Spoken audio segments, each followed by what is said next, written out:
Today we'll be exploring one of the most exciting and controversial shifts in the creative industry, the rise of artificial intelligence in filmmaking.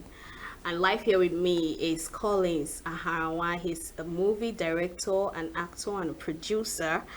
We will be diving deeper into how AI is transforming the filmmaking process and what it means for storytellers.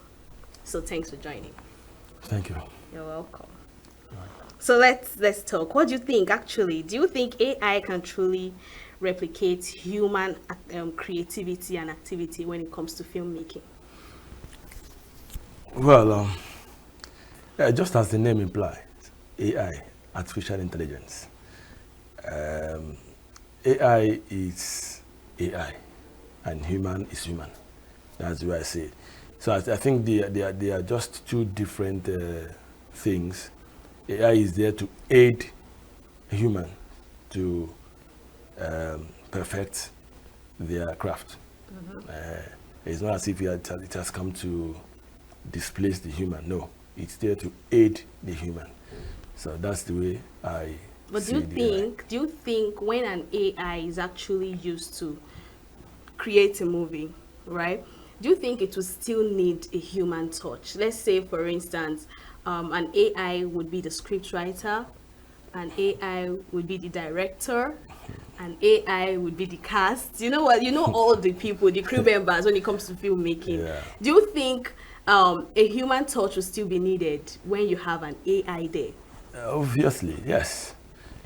AI, like I said earlier, AI is there to aid the human. So if AI is there, to offer help, automatically it's there to help the human.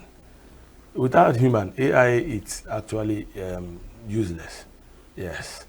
Then AI can actually generate a script. Now, this script that is generated is actually there to guide the human. Now, when you look at the script that AI generated, you don't just carry it like that and you're going to shoot or to interpret. Yes, you actually look at it, you edit, then get some things to now suit the normal story or the normal life experience.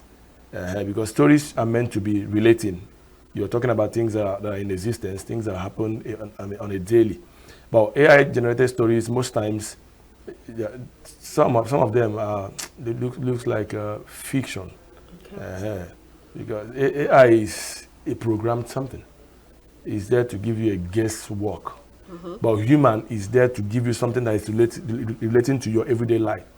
So AI generates a story that is just like a guide. The human will now come and put life into it.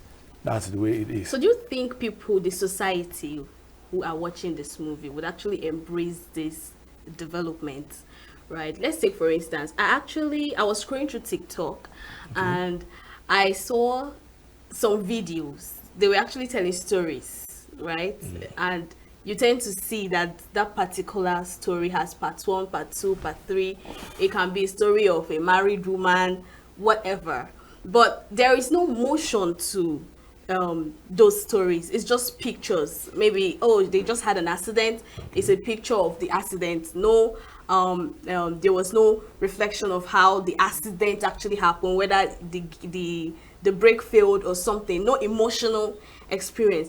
Now, do you think the society would actually embrace this development?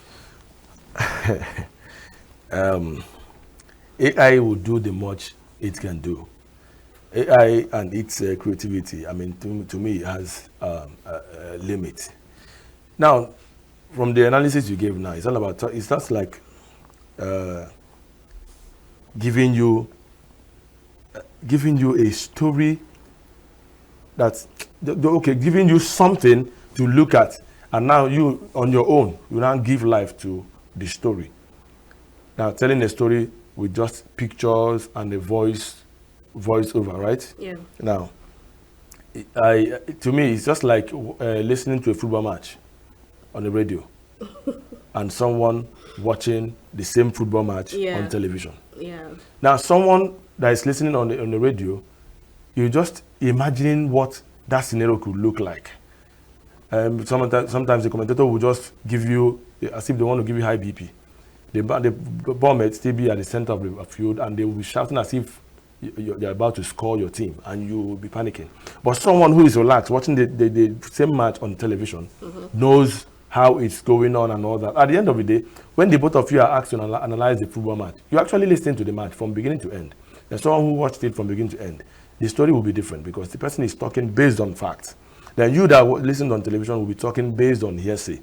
So the same thing now in this AI kind of storytelling and human storytelling.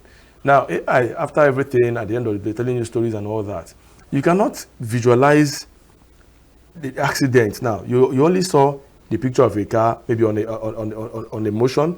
The next thing you see a crashed car. Maybe it crashed into a tree or collided with another one. That's a picture. Now, the one that human tells you, the human is telling you a story of a car that had an accident on the way and all that. Human will try to carry you along while the car is still running on the road. You see the driver. You try to see what distracted the driver, see how the driver lost control of the vehicle and all that. Then you try to see how he struggled to control the car, and then finally he lost it and crashed into a tree and all that. No, by so doing, you could tell the extent of the damage. Now, if you are now to interpret this, you're now to paint a picture of someone who survived from that accident, you could tell the extent of the damage on the body. You understand? Yeah. Because you saw how everything happened.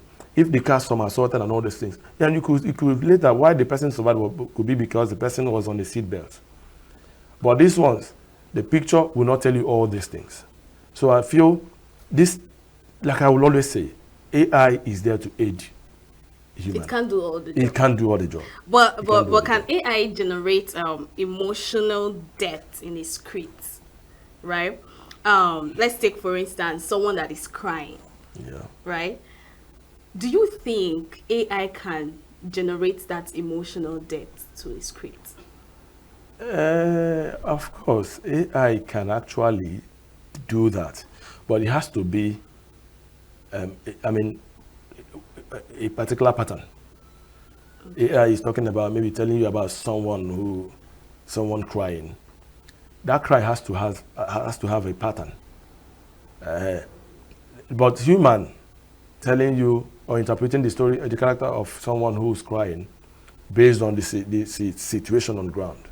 Now you could tell that let's assume that it's a woman now who lost the husband, and people are coming to, sympathize, console her, sympathize with her and all that, say sorry and all that.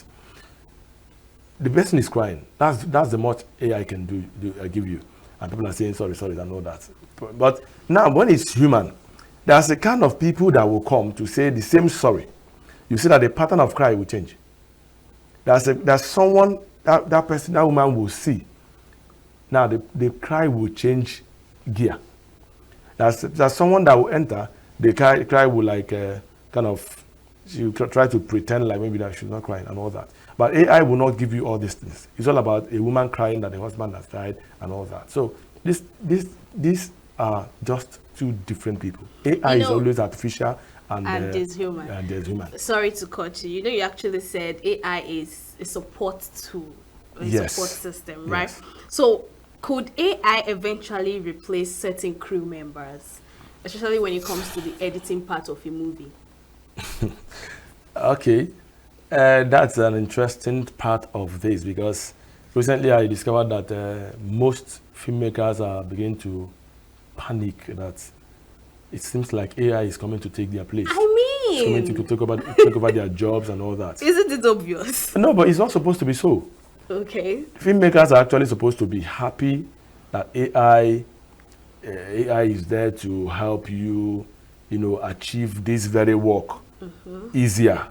Okay. Assuming you are putting so much energy and time in achieving a particular thing, now with the help of AI, then the workload is reduced.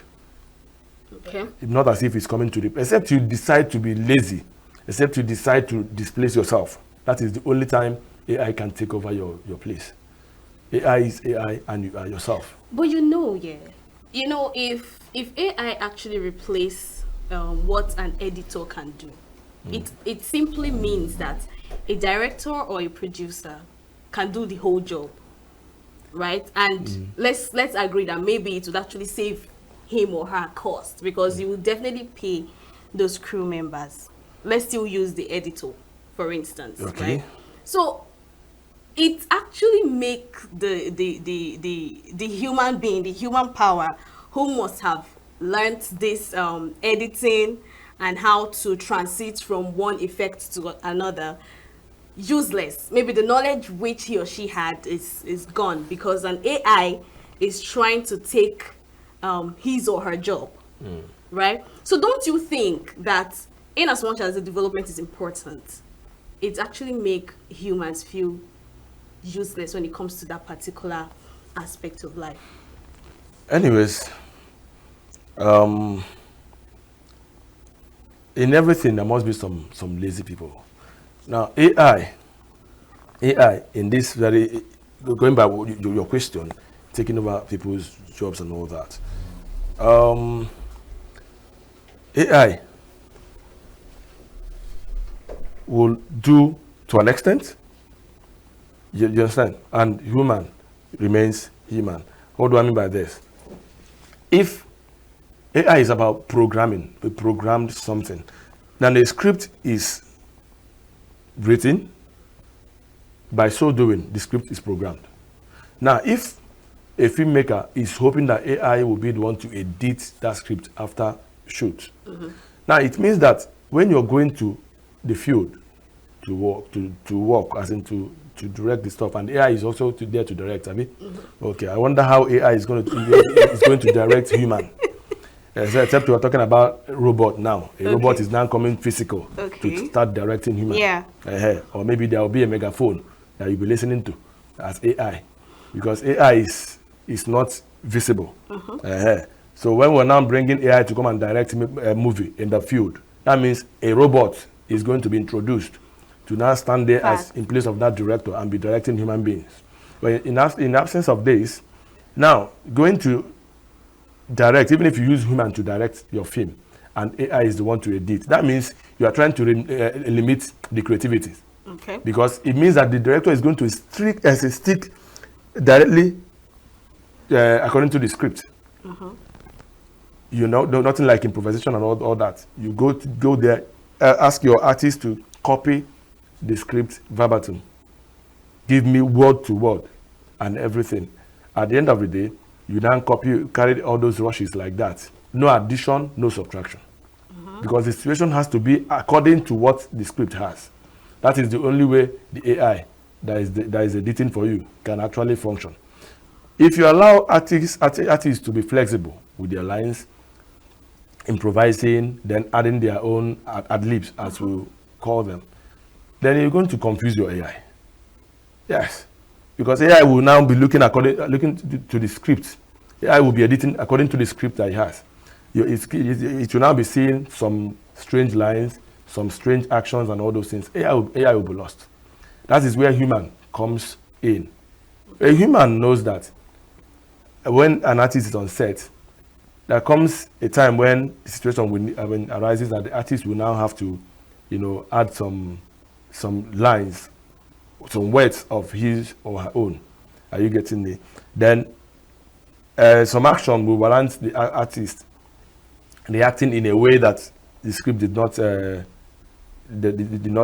stipulate, which after that you still fall back to the normal script. Okay. So that's why human will always allow artists to be flexible with their actions and everything. But AI is limiting you to a particular programmed script and all that, in order not to confuse your AI. That if at all anyone wants to depend on AI to run the editing and all those things for you, then I wonder why a filmmaker who is supposed to be moving forward will now wants to reduce or limit his creativity to what AI can do. So I think people are beginning to attach so much importance to this AI, giving AI much more than what it's supposed to be doing. Yeah, and that brings my next question. Yeah, looking ahead, do you envision AI as an integral part of filmmaking, or just a trend that would pass? Well, from the things I'm seeing so far, I think the inventors of this AI, whatever, brought it to be an integral part of the filmmaking. But with the way it's going, me as a person, I can tell you for free that it will not last. Yes, because with time, AI will start causing more harm than good. Already, on social media, you can see that it's as if everything is now AI generated. I mean, You don't know which is real anymore and which is fake. yeah. And these days, people are beginning to even blame everything on AI. Even when someone is caught As an red-handed, escape route. when someone is caught red-handed in an act, the person says it's AI generated and all that. Even when you still know that the person is lying, how do you come to prove it? So with time, AI will become an enemy to the society, and they will not have any option but to do what? To scrap AI, because since the main aim of AI is being abused, the aim is to help the industry and all that, to help the creativity and all that. But if it starts causing more harm than good, what do? You keep it aside and go back to what it used to be. You understand? Because when you catch someone in the act, you have a recorded evidence, tender it maybe in court, and when it's played, someone says that is AI generated, and you don't have any other way to prove that it's not, because the same thing AI will generate and what you presenting looks same. So what do? Because this thing should be kept aside, because we don't know the difference anymore. Yeah. Except we're not saying that the fact nothing is a crime anymore. Let's now live in a lawless society where anything goes, and no evidence. When someone tenders an evidence and tomorrow the evidence plays against you, and you go to jail for character assassination for something you are very sure of, something you saw and you recorded it, and someone says it's doctored. All right, thank you so much, Collins Aharanwa, for this interesting conversation we've just had this afternoon. The show has come to an end. Join us same time tomorrow for more interesting stories, interesting conversations, and of course follow all our social media platforms. Subscribe to our YouTube channel. Enjoy the rest of your day. I remain your baby girl, Queenette Okota.